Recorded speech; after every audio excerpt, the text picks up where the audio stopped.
इथे चपातीचा तवा घेतलेला आहे। तर हा तवा किती काळपट झालेला आहे बघू शकतात। यावर आपण तेल लावून चपाती शेकतो किंवा तूप लावून आपण पुरणपोळी शेकतो। त्यानंतर भाजी देखील गरम करून घेतो तवा गरम असला की।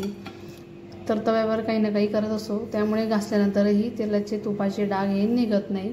तर हे तुपाचे किंवा तेलाचे डाग कसे स्वच्छ करायचे ते मी आज दाखवणार आहे। हा तवा बघू शकतात, हा असा कलर आहे त्याचा। तर आता बघा याचा कलर कसा आहे, तर याला कसा स्वच्छ करायचा ते आपण बघूया। नमस्कार, मी सारिकाज किचनमध्ये तुमचं अगदी मनापासून स्वागत करते। तर सगळ्यात अगोदर तव्याला आपल्याला गरम करून घ्यायचं आहे।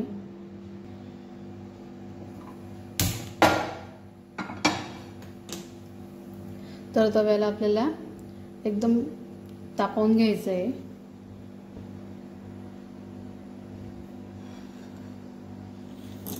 तर तव्याला आपल्याला तापवून घ्यायचं आहे। तर मी याला अगोदर तापवून घेते। आता बघू शकता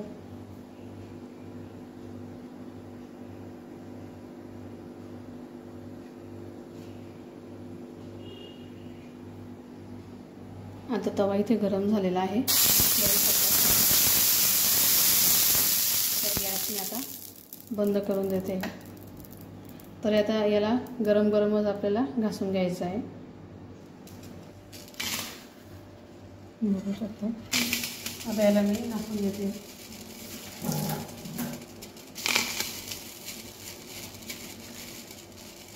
तर मी इथे पहिले घासणीला साबण लावून घेते।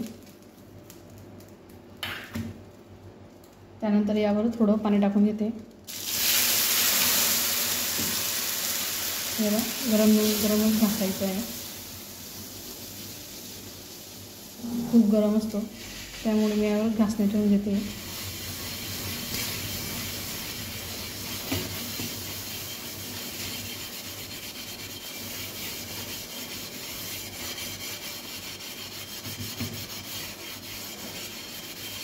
परत थोडा साबण घेते,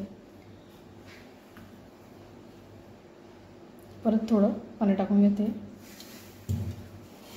बघू शकतात पूर्ण स्वच्छ होतं हळूहळू। गरम गरम त्याला पटापट घासायचा।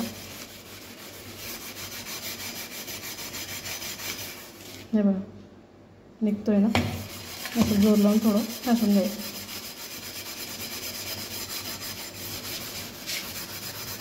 गरम असतो त्यामुळे थोडं सांभाळूनच करायचं।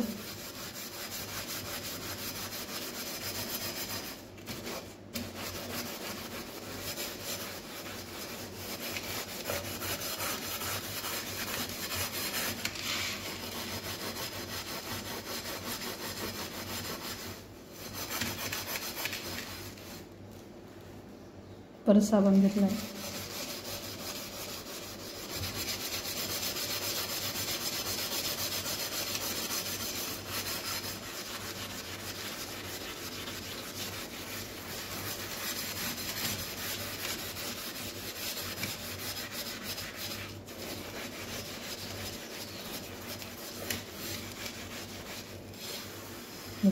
किती छान तवा स्वच्छ झालेला आहे।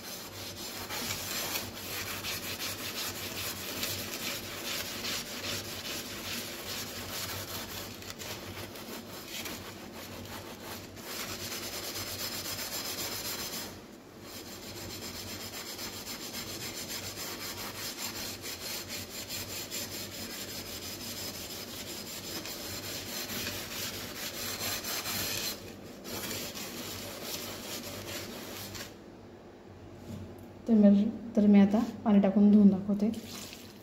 हे